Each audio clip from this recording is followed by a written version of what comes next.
ಶ್ರೀ ಗುರುಭ್ಯೋ ನಮಃ. ಎಲ್ಲರಿಗೂ ನಮಸ್ಕಾರ. ಧೃತಿ ಡಿವೋಷನಲ್ ಚಾನಲ್ಗೆ ನಿಮಗೆಲ್ಲರಿಗೂ ಹೃತ್ಪೂರ್ವಕವಾದಂಥ ಸ್ವಾಗತ. ಸ್ನೇಹಿತರೆ, ಇವತ್ತಿನ ಈ ವಿಡಿಯೋದಲ್ಲಿ ಅತ್ಯಂತ ಅಪರೂಪದ ಮತ್ತು ಮಹತ್ವಪೂರ್ಣವಾದಂತಹ ಗುರು ಪುಷ್ಯಾಮೃತ ಯೋಗದ ಬಗ್ಗೆ ನಾನು ಸಂಪೂರ್ಣವಾದಂಥ ಮಾಹಿತಿಯನ್ನು ಹೇಳ್ತಾ ಇದ್ದೀನಿ.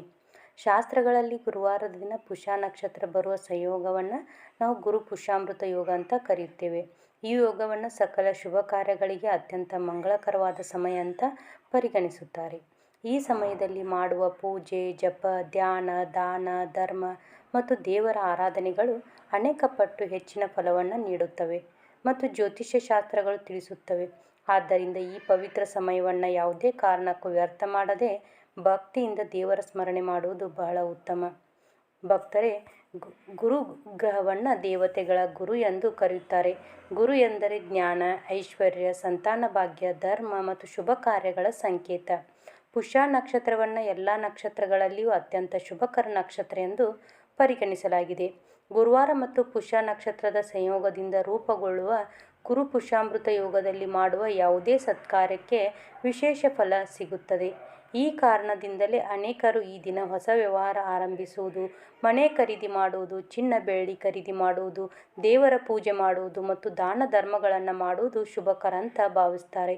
ಈ ದಿನ ಬೆಳಿಗ್ಗೆ ಬೇಗ ಎದ್ದು ಸ್ನಾನ ಮಾಡಿ ಶುಭ್ರವಾದ ಬಟ್ಟೆ ಧರಿಸಬೇಕು. ಮನೆಯನ್ನು ಸ್ವಚ್ಛಗೊಳಿಸಿ ಪೂಜಾ ಸ್ಥಳವನ್ನು ಅಲಂಕರಿಸಬೇಕು. ಮೊದಲು ಶ್ರೀ ಗಣೇಶನ ಪೂಜೆ ಮಾಡಿ ನಂತರ ಕುಲದೇವರ ಆರಾಧನೆ ಮಾಡಬೇಕು. ನಂತರ ಲಕ್ಷ್ಮೀದೇವಿ ಮತ್ತು ಶ್ರೀ ಮಹಾವಿಷ್ಣುವಿನ ಫೋಟೋ ಅಥವಾ ವಿಗ್ರಹವನ್ನು ಇಟ್ಟು ಭಕ್ತಿಯಿಂದ ಪೂಜೆ ಮಾಡಬೇಕು. ಪೂಜೆ ಮಾಡುವಾಗ ದೀಪಾರಾಧನೆಗೆ ವಿಶೇಷ ಮಹತ್ವವಿದೆ. 5, 9, 21 ಅಥವಾ ಸಾಧ್ಯವಾದಷ್ಟು ಹೆಚ್ಚು ದೀಪಗಳನ್ನು ಹಚ್ಚಿ ದೇವರಿಗೆ ಸಮರ್ಪಿಸಬಹುದು. ದೀಪ ಹಚ್ಚುವಾಗ ಓಂ ಬ್ರೂಂ ಬೃಹಸ್ಪತಯೇ ನಮಃ ಎಂಬ ಮಂತ್ರವನ್ನು 21 ಬಾರಿ ಜಪಿಸಿದರೆ ಗುರುಗ್ರಹದ ಅನುಗ್ರಹ ದೊರೆಯುತ್ತದೆ. ಗುರು ಪುಷ್ಯಾಮೃತ ಯೋಗದಲ್ಲಿ ಲಕ್ಷ್ಮೀದೇವಿಯ ಆರಾಧನೆಗೆ ವಿಶೇಷ ಸ್ಥಾನವಿದೆ. ಲಕ್ಷ್ಮೀದೇವಿಯ ಕೃಪೆಯಿಂದ ಧನ, ಧಾನ್ಯ, ಐಶ್ವರ್ಯ ಮತ್ತು ಸುಖ ಸಮೃದ್ಧಿ ದೊರೆಯುತ್ತದೆ.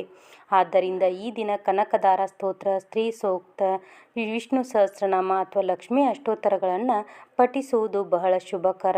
ಈ ಸ್ತೋತ್ರಗಳು ಗೊತ್ತಿಲ್ಲದವರು ಓಂ ಶ್ರೀ ಮಹಾಲಕ್ಷ್ಮಿಯೇ ನಮಃ ಎಂಬ ನಾಮವನ್ನು 108 ಬಾರಿ ಜಪಿಸಬಹುದು. ಭಕ್ತಿಯಿಂದ ಮಾಡುವ ಸಣ್ಣ ಪೂಜೆಯೂ ಸಹ ದೇವರ ಕೃಪೆಗೆ ಪಾತ್ರವಾಗುತ್ತದೆ. ಈ ದಿನ ಪ್ರಸಾದವಾಗಿ ಸಿಹಿ ಪದಾರ್ಥಗಳನ್ನು ತಯಾರಿಸುವುದು ಉತ್ತಮ. ಕೇಸರಿ ಬಾತ್, ಪಾಯಸ, ಸಿಹಿ ಸಜ್ಜಿಗೆ ಅಥವಾ ಯಾವುದೇ ಸಿಹಿ ತಿನಿಸನ್ನು ದೇವರಿಗೆ ನೈವೇದ್ಯವಾಗಿ ಅರ್ಪಿಸಬಹುದು. ಹಾಲು ಮತ್ತು ಹಣ್ಣುಗಳನ್ನು ಸಹ ಇಡಬಹುದು. ನೈವೇದ್ಯವನ್ನು ಅರ್ಪಿಸಿದ ನಂತರ ಕುಟುಂಬದ ಎಲ್ಲ ಸದಸ್ಯರು ಪ್ರಸಾದವನ್ನು ಸ್ವೀಕರಿಸಿ ದೇವರ ಆಶೀರ್ವಾದವನ್ನು ಪಡೆಯಬೇಕು. ಕುಟುಂಬದವರು ಒಟ್ಟಾಗಿ ಕುಳಿತು ದೇವರ ನಾಮಸ್ಮರಣೆ ಮಾಡಿದರೆ ಮನೆಯಲ್ಲಿ ಸಕಾರಾತ್ಮಕ ವಾತಾವರಣ ಹೆಚ್ಚುತ್ತದೆ. ಭಕ್ತರೇ, ಗುರು ಪುಷ್ಯಾಮೃತ ಯೋಗದಲ್ಲಿ ದಾನ ಧರ್ಮಕ್ಕೆ ಅತ್ಯಂತ ಹೆಚ್ಚಿನ ಮಹತ್ವವಿದೆ. ಈ ದಿನ ಅಕ್ಕಿ ದಾನ, ವಸ್ತ್ರದಾನ, ಅನ್ನದಾನ, ದೀಪದಾನ ಮತ್ತು ಧಾರ್ಮಿಕ ಪುಸ್ತಕಗಳ ದಾನ ಸಹಿತ ಮಾಡಬಹುದು. ಒಂದು ತಟ್ಟೆಯಲ್ಲಿ ಅಕ್ಕಿ, ಬ್ಲೌಸ್ ಪೀಸ್, ಎಲೆ, ಅಡಿಕೆ, ಹಣ್ಣು, ತೆಂಗಿನಕಾಯಿ, ಅರಿಶಿನ, ಕುಂಕುಮ, ಬಳೆ ಮತ್ತು ದೀಪವನ್ನು ಇಟ್ಟು ಅಗತ್ಯವಿರುವವರಿಗೆ ಅಥವಾ ದೇವಸ್ಥಾನಕ್ಕೆ ದಾನ ಮಾಡಬಹುದು. ದಾನ ಮಾಡುವಾಗ ಅಹಂಕಾರವಿಲ್ಲದೆ ಭಕ್ತಿಯಿಂದ ನೀಡಬೇಕು. ಶಾಸ್ತ್ರಗಳ ಪ್ರಕಾರ ನಿಸ್ವಾರ್ಥವಾಗಿ ಮಾಡಿದ ದಾನಕ್ಕೆ ಮಹತ್ತರವಾದ ಪುಣ್ಯಫಲ ದೊರೆಯುತ್ತದೆ. ದೀಪದಾನದ ಮಹತ್ವವನ್ನು ವಿಶೇಷವಾಗಿ ಹೇಳಲಾಗಿದೆ. ದೀಪವು ಜ್ಞಾನ ಮತ್ತು ಬೆಳಕು ಮತ್ತು ದೈವಿಕ ಶಕ್ತಿಯ ಸಂಕೇತವಾಗಿದೆ. ದೀಪದಾನ ಮಾಡುವುದರಿಂದ ಅಜ್ಞಾನ ನಿವಾರಣೆಯಾಗುತ್ತದೆ, ಪಾಪ ಕ್ಷಯವಾಗುತ್ತದೆ ಮತ್ತು ಜೀವನದಲ್ಲಿ ಹೊಸ ಬೆಳಕು ಮೂಡುತ್ತದೆ.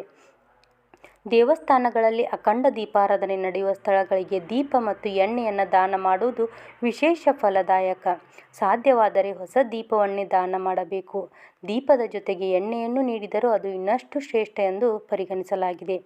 ಈ ದಿನ ಧಾರ್ಮಿಕ ಪುಸ್ತಕಗಳ ದಾನ ಮಾಡುವುದು ಉತ್ತಮ. ವಿಷ್ಣು ಸಹಸ್ರನಾಮ, ಲಲಿತ ಸಹಸ್ರನಾಮ, ಭಗವದ್ಗೀತಾ ಅಥವಾ ಇತರ ಭಕ್ತಿ ಗ್ರಂಥಗಳನ್ನು ದಾನ ಮಾಡಬಹುದು. ನಾವು ಕೊಟ್ಟ ಪುಸ್ತಕವನ್ನು ಮತ್ತೊಬ್ಬರು ಓದಿ ದೇವರ ಸ್ಮರಣೆ ಮಾಡಿದಾಗ ಅದರ ಪುಣ್ಯದ ಒಂದು ಭಾಗ ನಮಗೂ ದೊರೆಯುತ್ತದೆ ಎಂಬ ನಂಬಿಕೆ ಇದೆ. ಆದ್ದರಿಂದ ಜ್ಞಾನದಾನವನ್ನು ಅತ್ಯುತ್ತಮ ಧ್ಯಾನಗಳಲ್ಲಿ ಒಂದೆಂದು ಪರಿಗಣಿಸಲಾಗಿದೆ. ಗುರು ಪುಷ್ಯಾಮೃತ ಯೋಗದಲ್ಲಿ ಗುರುಗಳ ಆರಾಧನೆಯೂ ವಿಶೇಷವಾಗಿದೆ. ಸಾಯಿಬಾಬಾ, ರಾಘವೇಂದ್ರ ಸ್ವಾಮಿಗಳು ಅಥವಾ ತಮ್ಮ ಆಧ್ಯಾತ್ಮಿಕ ಗುರುಗಳ ಜೊತೆ ಪೂಜೆ ಮಾಡಿ ಆಶೀರ್ವಾದ ಪಡೆಯಬಹುದು. ದೇವಸ್ಥಾನಕ್ಕೆ ಭೇಟಿ ನೀಡಿ ಗುರುಗಳ ದರ್ಶನ ಮಾಡಿದರೆ ಮನಸ್ಸಿಗೆ ಶಾಂತಿ ದೊರೆಯುತ್ತದೆ. ಗುರುಗಳ ಕೃಪೆಯಿಂದ ಜೀವನದಲ್ಲಿ ಜ್ಞಾನ, ವಿವೇಕ ಮತ್ತು ಸರಿಯಾದ ಮಾರ್ಗದರ್ಶನ ದೊರೆಯುತ್ತದೆ. ಈ ಶುಭ ಸಮಯದಲ್ಲಿ ಹೊಸ ಕಾರ್ಯಗಳ ಆರಂಭಕ್ಕೂ ಮಹತ್ವ ಇದೆ. ಹೊಸ ವ್ಯಾಪಾರ, ಹೊಸ ಯೋಜನೆ, ಮನೆಗೆ ಬೇಕಾದ ವಸ್ತುಗಳ ಖರೀದಿ, ಚಿನ್ನ, ಬೆಳ್ಳಿ ಖರೀದಿ ಅಥವಾ ಇತರ ಶುಭ ಕಾರ್ಯಗಳನ್ನು ಈ ಸಮಯದಲ್ಲಿ ಆರಂಭಿಸಬಹುದು. ಅನೇಕರು ಈ ಯುಗದಲ್ಲಿ ಆರಂಭಿಸಿದ ಕಾರ್ಯಗಳು ಯಶಸ್ವಿಯಾಗುತ್ತವೆ. ಆದರೆ ಯಾವುದೇ ಕಾರ್ಯವನ್ನು ಪ್ರಾರಂಭಿಸುವ ಮೊದಲು ದೇವರ ಸ್ಮರಣೆ ಮಾಡಿ ಹಿರಿಯರ ಆಶೀರ್ವಾದ ಪಡೆಯುವುದು ಉತ್ತಮ. ಭಕ್ತರೇ, ಈ ಪವಿತ್ರ ದಿನದಲ್ಲಿ ಸಾಧ್ಯವಾದಷ್ಟು ಸಮಯವನ್ನು ದೇವರ ಆರಾಧನೆಗೆ ಮೀಸಲಿಡಿ.